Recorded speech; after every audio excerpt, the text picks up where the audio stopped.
Hey guys, Matt from Total MTG here, and welcome to this week's edition of Commander Time. This week on Commander Time, I'm showcasing one of my favourite Commander decks of mine, which is Memnarch. Memnarch is a legendary artifact creature that I can play blue spells with. I wanted a colourless artifact deck, but I wanted to add blue, and this is the way I can do it. Memnarch is a great wizard. You can pay 1 and 2 blue to make a target permanent become an artifact in addition to its other types. Pay 3 and a blue to gain control of it. So basically you're nicking and stealing all your opponent's permanents. Absolutely blue type of deck. I love this. Really nice card. Nice as a commander. So let's see what I have in my deck. So let's start off with the creatures in my deck. Starting off, we're going to do them in CMC order. Glintnest Crane is the first one. 1/3, it costs 1 and a blue for a 1/3 flying bird. When it ends the battlefield, look at the top 4 cards of your library. You may reveal an artifact card from among them. We've obviously got a hell of a lot of artifacts in our deck. Put that in your hand and the rest of them to the bottom of your library. So it gives us a nice early blocker, can also hopefully help us to search for a nice artifact. On to the next creature, it's a Mer Retriever. It's a 1/1 for 2, but when it dies you may return another artifact card from your graveyard to your hand. So really good recursion, put it down, sacrifice it as a blocker, then hopefully you'll get back something very sweet. Next card is a Chief Engineer, lovely full art card, I like this one. It's a 1/3, basically gives all the artifact spells have Convoke then, which means your creatures can help you cast those spells. Really good because we're in case of casting anything big. We do have a few creatures, more creatures than a blue deck would normally have in this, because it's not like a counter spell deck. We do obviously have a few counter spells, but it's not based around that. It's based around artifacts. Chief Engineer, very nice card. One of our mana dorks, Silvermere, 1/1, taps for blue, comes down, only costs 2. Nice little mana dork creature. The new addition to my deck was Spellskite. Horror creature, cost 2, it's a 0/4. Nice for changing target of spells. You can pay, obviously we can pay the blue for it, or if we've got it tapped out, we'll have to pay the 2 life. Can help protect anything that we want to, keep on the battlefield. Maybe some, really important creature, we can then sacrifice the spell card to it. Modern playable card, really nice card. And then I have another one of my full art cards. I told you it was a little bit pimp, this deck. Trophy Mage, 2 and a blue. It's a 2/2, but when it ends the battlefield, you may search your library for an artifact card with coming cost 3. And we do have a few of them in our deck, as you'll see. Then you put it in your hand, then you shuffle your library. So, bit of a tutor card, but a creature is a tutor card, and there's a 2/2 as well. Junk Driver, when it dies, return another target artifact. So you can see the theme of the deck.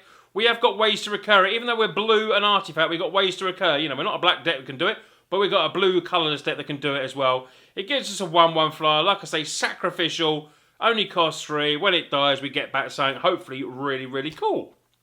Trinket Mage, 2/2 human wizard. When it ends the battlefield, you may go and search for that artifact card. Mono cost 1. Go get our Soul Ring if we haven't got it. Go and search for that. Go and give us a bit more mana. Because we don't run a great deal of lands. I will leave the list below, but I think it's around 36. So quite low, you'd think, for a blue deck. But we do have ways to get our mana ramp artifacts and creatures.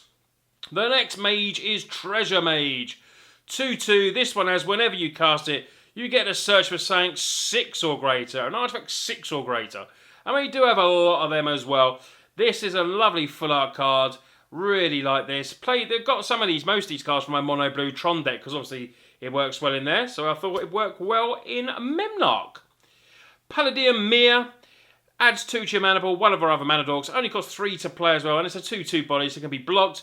Obviously used for mana as well. Foundry Inspector, you all know about Foundry Inspector. Lets our artifacts cost 1 less to cast. Very nice. Then we have Padeem. Gives all our artifacts hexproof. It is a 1/4 body as well, which is really nice.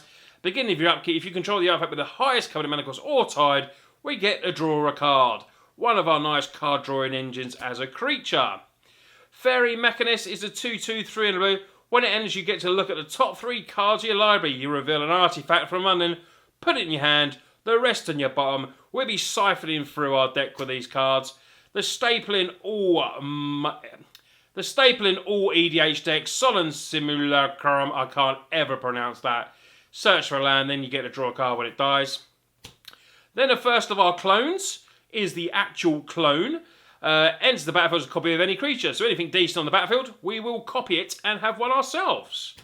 Clever Inspector, for me, is slightly better because we can copy any non-land permanent. So Artifact, Planeswalker, anything that's decent, Clever Impersonator will copy. Next creature is a Pyrexia Metalwolf. We can cast it for 3 and 2 life or a blue. Enters the battlefield as a copy of any artifact or creature on the battlefield, except it's an artifact in its addition.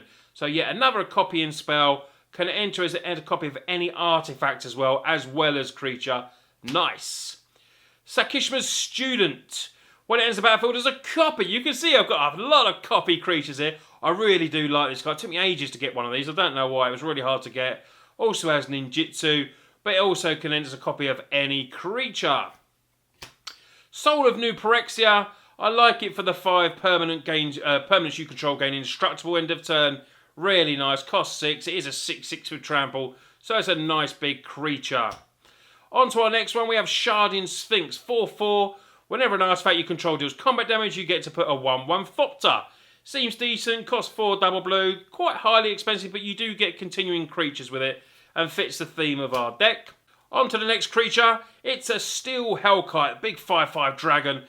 Artifact creature. Has other abilities as well where you can give it pumping up. And then for X, you can destroy each non-land permanent coming across X. Seemed pretty decent. Steel Hellkite. Wormcoil NG. Just put this in my deck. Got rid of some cards that weren't really working. This probably should have been in there anyway. Death Touch Lightning. 6/6 modern staple in Tron. Really sweet card and comes down with extra 2 creatures when it dies. Platinum Angel. You can't lose the game. Your opponents can't win the game. Typical blue card in an artifact form. And one of the big daddies. Inkwell Leviathan. Island Walk. Trample. Shroud. It's a 7/11. Beast of a creature. Beast. And then we go for a Metalwork Colossus. That is a foil. It's not showing up too foily. There it is. There's the little glint. X-Lester card with total non-creature artifacts. We're going to have a few of them. We could be playing this for naught. Really good, and obviously has recursion as well. And one of our last big finishers is the Blightsteel Colossus. An 11/11 with Infect. Infect damage does work in Commander. You've just got to attack in, and then basically you can win, hopefully with no blockers. Really, really nice card, and one hell of a winner. So, let's get on to now the sorceries. Like I said, I will leave a list below so you can go through the deck at your own leisure as well. We run a 1 of all his dust. Now, we do run some coloured permanents, obviously, but this is one of the rafts that will basically leave some of our stuff on the battlefield. Each player sacrifices all coloured permanents. That does cost 7. I ran a 1 of, obviously a 1 of its commander. I'm just trying to think of a modern deck there. Ancestral Vision. Suspend. We can go and search for this with a naught card. Target player draws 3 cards. Absolutely brilliant card, Ancestral Vision. And our last sorcery, we don't run many of them, is a Blatant Thievery. For each opponent, gain control of target permanent that player controls. So obviously some of these cards might be the best we got, but it's on theme with the deck. You know, we're trying to nick permanents. Blatant Thievery does cost 7, but you're playing multi-commander, you're going to get 3 permanents potentially for that really sweet card. So let's now get on to the instants. So we start off with Unsubstantiate. It's not just in here for its full art. I really do like it. Return target spell or creature to its own hand and only cost 2. Really sweet. And then I have a Capsize Old Art here. Buy back 3. Return target permanent to its owner's hand, and hopefully if you cast it for 6, we're going to have mana out. Hopefully we can play this with its buyback cost and keep recurring it. Cryptic Command, modern staple counterspell. You get to choose 2. Great counterspell. And then we have a Desertion. Counter target spell. If it's an artifact or creature, you get to put it on the battlefield instead of into its owner's graveyard. That is just really, really cool. Does cost 5. Insidious Will. Nice, another foil there. You get to choose 1 on this one. It's not great, but it's got a few modes. Maybe you want to copy, target instant or sorcery spell. Or you may just use 2 new targets or just counter a spell for 4.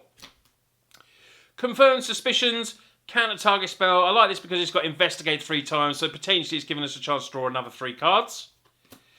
One of our tutors, Mystical Tutor. Search your library for an instant. Interrupt Mana Source. You can see how old this card is using the Interrupt or Mana Source.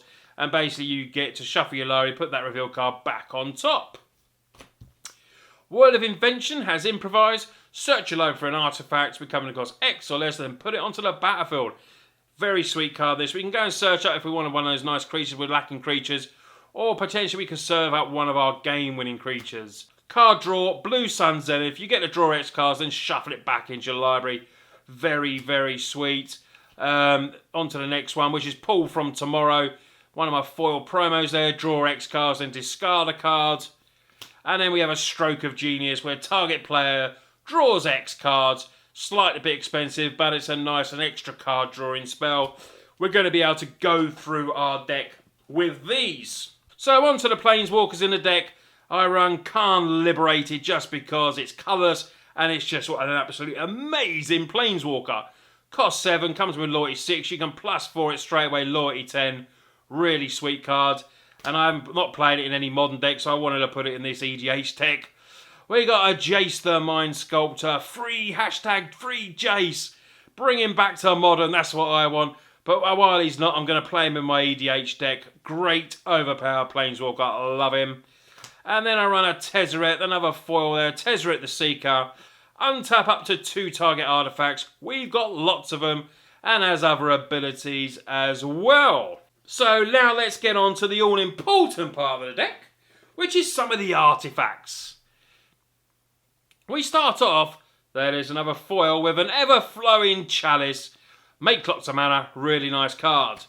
Brittle Effigy, pay 4 tap, exile it, and you get to exile target creature. You lay it down for 1 first of all. Sol Ring, add 2 to your mana pool, staple in every single EDH deck. Voltaic Key, really sweet card this. Pay 1, untap target artifact, tap your Sol Ring, untap, make 2, another 2 mana. Really cool, helps you ramp out a little bit. Relic of Progenitus, modern staple again. Target player exiles card from your able, or you could just go and exile all cards if playing anyone that's playing graveyard decks. Ramping in the Mind Stone, and you can also sacrifice it to draw a card. One of my favourite cards in the deck, Isochron Scepter. When it ends battle, you may exile target instant card will come with mana cost 2 or less. And what I did with it the other day was with Counterspell. It was dirty. It was in a 1v1 game as well. Just paying 2, just constant Counterspell with any mana. Really, I could use colourless. Really, really dirty. Love that card. Swiftfoot Boot gives something hexproof and haste. Liquimental Coating is a sweet card as well. Target permanent becomes an artifact in addition to its other types. So obviously when you're trying to use your Memnarch, you can pay 3, target permanent becomes an artifact. You can actually make an artifact out of this and then just gain control of it as well. The interaction is really cool. Prophetic Prism, ends the battle, draw a card, tap for a mana. More equipment, Lightning Greaves, a Shroud and Haste. For naught you can attach it. We got some more mana ramp here with Worn Power Stone. Ends the battlefield tapped and you can add 2 to your mana pool. Even more with Thran Dynamo. And there it is, before we get to those other ones. There's a Gilded Lotus as well, where you can add 3 mana of any one colour. This is one of my other favourite ones, Prototype Portal. If you don't know this card, when it ends the battlefield, you may exile an artifact card from your hand. Pay X, tap it, put a token copy of that exile card onto the battlefield, where X is that mana cost. We've got so many great cards in there that we can do this with. We really, hopefully, can protect this and get it down. It can win you the game, this Prototype. Absolutely love the card. That which was taken, you get to put Divinity counters on it and makes each permanent indestructible with one of those counters. Nice bit of protection if you want to try and protect the portal or protect our Isochron, something like that. This is a really sweet card. Card draw in Mind's Eye. Whenever an opponent draws a card, you just get to pay 1 and draw a card. Sweet, sweet card. Absolutely love it. And then just because we want to be dirty, we do run the Academy Ruins in the lands. Mindslaver, let's take loads of turns. Really nice. A Mindslaver. Dirty card, maybe not in the deck. Sometimes I do take it out normally when I'm playing 1v1 because I play with friends, but multiplayer, yeah, put it in there. It can be killed by lots of people. So my 3 other pimpy cards for the deck. I haven't bought these, I obviously pulled them in packs. Staff of Domination, cost 3, untap the staff, you gain 1 life, untap target creature, tap target or draw a card for obviously the different types of mana. Really nice, and obviously I want to put that in there. And then the best counter spell of all, Counter Spell. And that's the pimpy version that I pulled in one. I think it might have been car packs, I'm not too sure. But counterspell, very, very sweet. And then the card that I pulled on Christmas Eve. Mana Crypt, cost 0. At the beginning of your upkeep, flip a coin. If you lose the flip, it does 3 damage to you, but you get to tap for 2 colourless mana. And I'm not using this in anything else. I do not want to sell it. So let's put it in the Pimp Mimnarch deck. So we quickly go through the lands. Starting off with a, just get it in focus, come on, Reliquary Tower, no max Pansard. You see we've got a lot of card draw there. I spoke about the Academy Ruins. It gets us to put artifact cards back on top of our library. Really sweet. This land sometimes doesn't last long, but it's really cool. Get a Divinity counter on that and then protect it. I'm sure there's more than just other islands in here. Maybe I'll put it on the back. Here we go, yep. So obviously a lot of islands. I will leave the numbers below. Buried Ruin. Pay 2, sacrifice it, return target artifact. Really cool. Arcane Lighthouse lets you, until end of turn, creatures your opponent's control lose their hexproof and can't have hexproof or shroud. Really nice. Halimar Depths, bit of sorting your cards out on top of your library. Rogue's Passage, in case we want to make our Blightful Colossus unblockable, get through with the infect damage, kill each opponent 1 by 1. Teleria West, transmute this, pay 3, go search for your ancestral visions. Really, really cool cards. And then we run Ghost Quarter, where any cards are, lands that we want to kill, Ghost Quarter takes care of that. And we have a lovely, I love this card, nice foily card. It has Cycling 1, Lonely Sandbar. I just like the art on this card. Comes into play tapped, and you can add a blue. Whew, guys, that was my Mimnarch EDH deck. So guys, you can see this deck, the way I plan of it. Mimnarch, the almighty thief that will just nick everyone's permanents, turn them into artifacts, and then we're going to gain control of them. We got Mindslaver to do stuff. We got some horrible creatures where we can attack him for infect and hopefully make it unblockable. I love my pimp cards in this. Got some nice Planeswalkers, obviously Jace the Mind Sculptor with Tezzeret, really cool, and just drop the Big Daddy Khan if we can as well. 1v1, this deck is very, very dirty. Multiplayer, it's very good as well. But, you are a blue player, you're going to get picked on. You're nicking people's permanents. But I just don't care, guys. I have fun with this deck. I love playing it. The thing I love about Commander is building it out, using cards that you just wouldn't normally use. And you get to use, fun cards like Mana Crypt or Counterspell. Really fun cards like that. Anyway, guys, if you've got any ideas for the deck, I would love to see it in the comments. Any cards that you think maybe should go in, go out. I've got cards here on the side here. I will show you a few that I was thinking about bringing in. Originally, I did have Meekstone in the main deck, but I realised, obviously, I've got a lot of creatures with power 3 or greater. It works well when I've lost a lot of creatures, but not absolutely brilliant, shall we say. Tamiyo Moonsage, I was thinking about bringing one of them in, possibly. I have a Ratchet Bomb. Let me know what you think of these cards, guys, whether you think I should put them in a deck. Ugin, Logic Knock as another counterspell. Engineered Explosives, maybe a Chromatic Sphere. That was in the deck, got pulled out for a better creature, Gearseeker Serpent. Was in there first of all because it was a nice foil. And then Thopterspine Network. I did like this. It was hard for me to take this out just because it can make blockers for us. And obviously we have a lot of interactions with that as well. Mind's Desire just did not work. Every time I had it in my hand, it was just absolutely useless. Maybe not the deck for it. Saheeli's Artistry I tried, and Dominate as well. But yeah, guys, if you've got any ideas, leave them in the comments. I will really appreciate that. And I just want to make this deck, as good as I can. Make it competitive. You see I've got a lot of competitive cards in there. But yeah, this is my baby. This is my Mimnarch deck. I hope you've enjoyed this week's of Commander Time. Please leave a like and subscribe. It really does help. Next Saturday, there'll be another Commander Time video. I'm not sure what the video will be yet, but it will be a surprise for you. Deck Tech Tuesday is our next video, so make sure you tune in for that, 6 PM Tuesday. Thanks a lot, guys. Take care, and I'll see you soon.